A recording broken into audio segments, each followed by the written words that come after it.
They Get Me. I think that's Carol Rogers. Let me see the song. I think it's Good. I'm not sure. Let me see if it comes up. Yeah, No Good. Okay, that's Carmen Rogers. No Good is a song. But anyway, good morning, guys. Keith K.L. Belvin here. Let me formally introduce myself. I am Keith K.L. Belvin, crisis specialist, author, and educator. And I'm doing a rare Sunday video. Relax yourself. I ain't going to try to drive, and you ain't going to be on that long. That's my wife rushing me. See, you go live with your wife, you better, have somewhere to go. Actually, I'm going to pull off a little bit. Anyway, but I hope everybody's having a wonderful Sunday. I wanted to come on because I was going to talk about this tomorrow, and I probably will. But I wanted to just give a little snapshot of some of what I'll talk about this coming week. It's success and failure, and or failure and success, whichever way you want to look at it. Both can occupy the same space. Yes, you can fail and be successful at the same time. And I know that's hard for some people to fathom. I know that's hard for some people to take in. And I get it. Really? That's why I wanted to stay where it was. So I get it. But here's the thing. I want you to take a second. So as my director tells me where to go. I came down to Maryland for this bowling tournament. And let me just give you a little background. Anytime you shoot up the bowl for money, the goal is to win. Let's just keep it real. And we can apply this to any aspect of our lives. So I want you to really lock in on what it is for you that connects to what I'm saying. I came down here for this bowling tournament to bowl. And anytime I suit up to bowl for money, the goal is to make the money or to win the tournament, whatever he's doing. Now, this is my second tournament this summer. A couple weeks ago, bowled in a tournament. Shout out to Adam Bruns and shout out to my man Austin. My man Adam and Austin, we struggled. But my team, because there was two other teams that I was connected to, they won. Cool. My team won some money. But I bowled okay. But my team didn't win, so at the end of the day, it was a failure. But the success was I got to bowl with people that I enjoy bowling with, and my other teammates made money. So you see, success and failure can be in the same place. Now, so the idea is, sit back, please. So the idea is, now let's fast forward to this weekend. I came from Delaware to Maryland to bowl, and the goal was to win this tournament. And for me, within that goal was to make sure that I bowled well enough to give myself a chance to win. I did that in the first two games. Not only did I did that, I exceeded where I thought I might be. Almost shot a 300 in the second game. Actually did all the things necessary to shoot a 300, other than third frame of the second game, I didn't get the strike. I got 9. And then I struck the rest of the way. So I had 12 shots. I threw 11 strikes. Outstanding. But I wanted the 3. But okay, I can't complain. Hey, Prophetess. And so the thing that I'm getting to is that success and failure can be in what you're doing. So did I get the 300? No, I have one, but I wanted that one. Okay, but here's the thing. Get to the third game. My wife is doing okay. Not the best that she could, but she's doing okay. Get to the third game, ran out of gas. Bowled bad. But my overall score was good, especially for somebody who hadn't bowled in over a year and a half, almost 2 years. And so I'm getting back and I'm practicing and I'm doing it. So as you see, two things can happen at the same time that you can gain things. And that is, you could be doing what it is that you want to do. I bowled in the all day. I bowled in the day. Okay, I got you. So you could be doing the things that you really want to do, failing at some of it, but still gaining a success from it. But here's what I want you to understand, and this is the reason why I wanted to get on today. The bigger question is, you didn't fail. You just realized and learned. KO, with that, please. Hold off on that a second. Hold off on that a second. Just leave it there. Stop. Thank you. What I'm getting at is that, You didn't fail. You just realized the way that it didn't need to be done. So now the question becomes, what do you do with the information from the failure? And how do you amplify the success? Because if you deal with the failure, focus on what the failure was, what am I learning from it? Then amplify the success. After a while, they will start to meet at an arrow point and you will start to exceed where you are right now. But you cannot allow your emotions to get so caught up in the fact that you weren't successful, or you minimize what you were successful at, that all of a sudden they start to branch apart and all of a sudden you give up. And I've done that in the past. And I know some of you, and I don't know who needs to hear this today on a Sunday. So Lord, speak to him. I don't know who needs to hear this today who wasn't successful at something and then minimize the success to such a point that they quit. I'm not quitting. Oh, I can't wait to bowl again. Now, when I realized what mistakes I made, and my wife and I were sitting there talking about it in the hotel room, there's some things I could have did the day before. I went to practice the day before. I shouldn't have. These knees are not those knees anymore. So the idea is I could have practiced on Thursday, which I was going to, but I wanted to practice with my wife on Friday. Well, that kind of wore me out a little bit too with these knees. So got to figure it out so I can finish out how to finish. Because if I finish up strong like I had planned to, not only do I put myself in a position, I think we were actually in a position to win, especially with the way I had threw the ball in the second game. But okay, I'll learn from that. But here's the overall success. When you look at what I averaged for the day, I was 25 pins per game over what I came in at. And I showed myself that I still can do this. So you have to amplify your successes, minimize the failures by learning from them. And all of a sudden, when you keep doing that, the successes will start to increase. But don't let emotion climb in and get you to a point that you give up. Now, again, Sunday, the Lord's Day. If you got up this morning, the Lord has blessed you. Don't overlook that part, as my great-grandmother said. There's some folks that woke up on the other side with no answers. I hold on to that. My students can tell you. I walked in the building every day excited because, and if you ask me how am I doing, I'm good. I woke up on this side. But I don't know who needs to hear this today, but here's what I want you to understand. Success and failure can be in the same environment. They have to be. It's the yin and the yang. But what you have to understand is that you do not have to look at failure as finality. It is not. It is learning. What did you learn from your failure? What did you learn from your success? How do I recreate what I was successful at, and how do I minimize what I didn't do well? Let's take the failure out of it. Just, I didn't do well today. But if you were blessed to get up the next day with the knowledge of what you messed up the day before, you're now stronger. You're smarter. Now, I did say in my introduction, I'm a crisis specialist, author, and educator. Spent 20 years in the classroom as an educator, dean of students. I do have a master's degree in education. But what I do understand about education, it is what? Try and try again, exactly. Try and succeed, prophetess. Because the try has to amount to something, or as my old coach used to say to me when we were in basketball practice, I don't care about no try. Do or don't do. But either way, something has to happen. So yes, step up, know what it is that you want. When it doesn't happen, ask yourself, what do I need to tweak? What do I need to fix to make this successful? Once you figure that out, then keep doing it. Keep doing it. And if you bump your head, okay, how'd I bump my head? All right, let's go.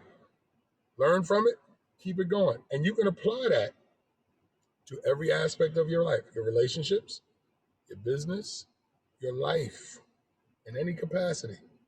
So again, I don't know who needed to hear this. I don't know who's going to benefit from this. But I thank the Lord that I am allowed to be here to bring you this message. Also, I ran into somebody I hadn't seen in years at the bowling alley here in another state, and we were talking about bowling back in New York. And the first thing he said was, "Big dog, you're throwing a good ball. I see you." Okay, that means others watching. And there were some others who were watching who didn't say that, was like, "Who this big dude? I'll take that." But in the end, it wasn't what I wanted, but I got something from it. I leave somewhat full. But now the hunger is to become complete. And you're complete when you set something out, set to do it, you go to do it, and then you receive what it is that you are after. Prophetess, I'm glad that you stopped in too. I appreciate you. Thank you so much for joining me this morning. I pray you blessings and I pray you safe travels in whatever you're doing today. And I appreciate that you did stop in. I love it because then this message was for you. God wanted us to be right here, right now to have this conversation.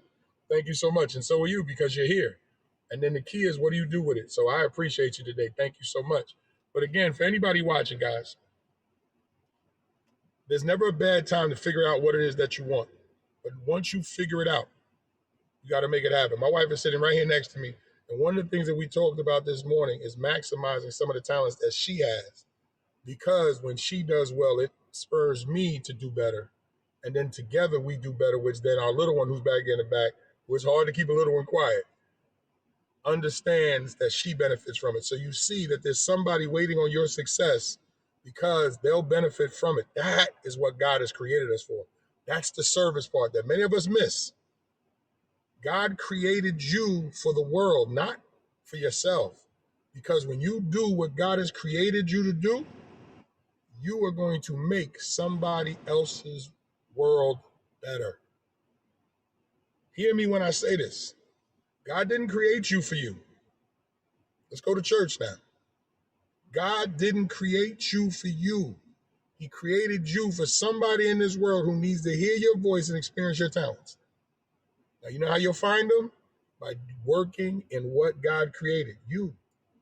Working you. Being you. That's why he told us to write the testimony. Talk about it. Share it. When you share who you are with the world, people will gravitate to you and go, oh my God, I was going through the same thing. Oh my God, I went through that. I'm dealing with that right now. And when you solve things in your life, trust me, it's not for you. You've actually solved the problem of thousands, hundreds, or you might have just solved the problem for one person who was at their last point. Yes, and I'm not putting pressure on you. I'm just explaining to you how this works. As a crisis specialist, one of the things that I do is explain to people that they're not mistakes. Mistakes happen. But when you learn from it and become a stronger version of yourself, somebody in the world is sitting there going, thank God for you. You know why we don't hear it as often as we should? Because we try to hide who we are from the world because we're worried about our own mistakes, our own failures. Believe it or not, God loves those failures. He knew you were going to make them before you did. But what he knows that we don't know is how great we can be. That is why when you watch people who have developed into their greatness, even if they don't want to, they go, it's a God gift. Listen, you got to listen to what people say. You will hear and see God all over the place. So I don't care whether you're religious or not. Listen to what people say. That's a gift from God right there. They literally say it. What do we call savants? People who are God-given talents. We hear it in athletes. We hear it in entertainment. He has an uncanny ability, almost a godlike ability to mimic. She has an uncanny and a godly ability to do certain things on the court. She or he was an outstanding surgeon, had God-gifted hands. Remember, before Ben Carson jumped off on the Trump train and lost his mind, he was called Gifted Hands. Thank you for the award, Prophetess. Thank you so much. I appreciate that. Thank you so much. But remember, before Ben Carson lost his mind, anybody of color would have said, Lord, I would love my child to turn out like Ben Carson. Well, now I don't know, but we're going to talk about politics another day. But he was called Gifted Hands. Even said at one time he had God-given gifted hands because of what he could do in that operating room. Not now, exactly, not now. I don't know who my man became now, but unfortunately, hopefully, maybe we'll pray that the brother finds his way back, sister. That's what we're going to pray. We're going to pray that Brother Carson gets his mind back. But for all of us, and whoever's watching this, again, I don't know who this is for, and I don't know who God needed to go. Prophetess is here, so I guess it was for you, Prophetess. God made us in his own image. And if in his image he's infinitely powerful, so are we. Marianne Williamson, in her famous poem, says one of our greatest fears is that we are powerful. Let me tell you something. Marianne Williamson, that poem, and most people credit it to Mandela, but it's not. It's Marianne Williamson. Our greatest fear is that we are powerful without measure. You know what she's actually tapping into? The God part of us. I know many of us reduce ourselves to less than what we believe, but one person can change a whole country. One person can change the whole world. That's power. The reason why many of us don't believe we're that person because we don't believe we possess that power. That is what failure and success can open up.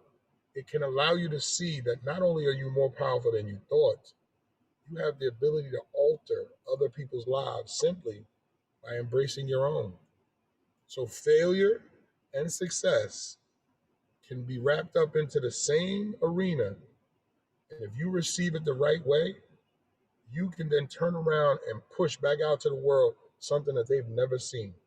So I'm going to stop there because I got to go take my family to eat. They're giving me the faces on the side here. I ain't going to lie to you. They're about to rough a brother off.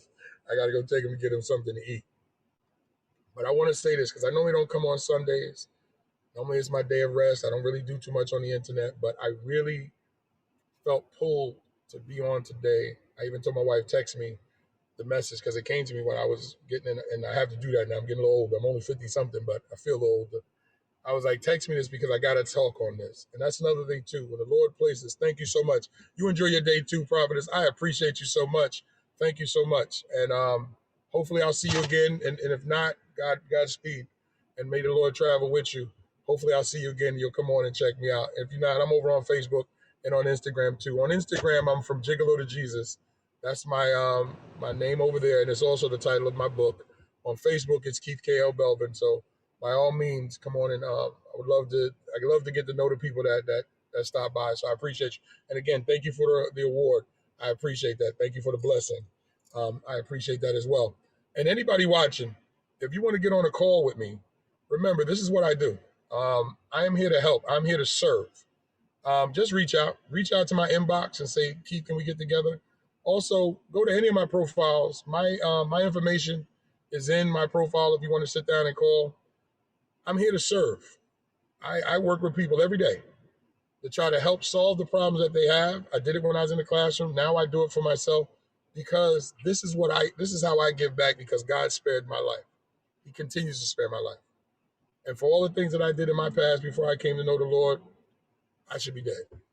So time and the blessings that the Lord gives me, I try to take advantage of. Am I perfect? Not at all. Have I made mistakes? Yes, I have. But from those mistakes, I've learned how to speak to people, speak for people, and to be available when somebody needs to speak to me. This is my ministry. This is what I do. This is how I give back. This is how I tell the Lord, thank you for sparing my life, is to try to be there for others who need their lives. Okay, yeah. Thank you, baby. I'm almost done. Hold off on that. So again, I don't know who needed to hear this, but reach out. I am Keith K.L. Belvin, crisis specialist, award-winning author, and educator. More importantly, I'm a man to God who simply wants to service others. So again, I pray that this message has done that. I look forward to talking with you, speaking to you. I pray the same for you, Prophetess. Thank you so much. He's already expanded it. You know why? I woke up this morning. So now I got to serve. That's the beautiful thing. When you wake up, God has given you such a blessing. I don't overlook that, but I thank you and I receive that. And I pray that he does, because if he expands my territory, then I know he's going to allow me to help more people, because I figured out what my gift is for the Lord. And that's to use this voice, to use this knowledge, and to use the experiences that I have to help as many other people who may not be able to see what God has created them to be. So I want to leave you with this last thing. You're not a mistake. You're going to suffer failures, but they are learning opportunities. And your successes, I don't care how small, don't minimize them. They're big, because there's somebody right now on the last few minutes of their life, breathing their last few breaths, praying that they could have did it over, but they can't. wishing that they would have did something different, and regretting that they never actually acted on the gifts that God has given them. Do not overlook, do not minimize your successes. Somebody out there would kill for the little success that you have because they don't believe they have any. So again, have a wonderful day, guys. God bless. Thank you so much for hanging out with me. Take care.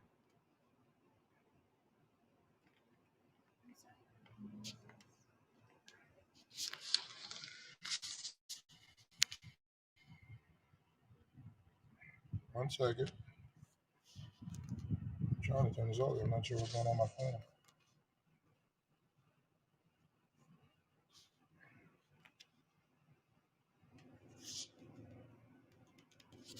I think it's the heat. All of a sudden, I can't turn my phone on.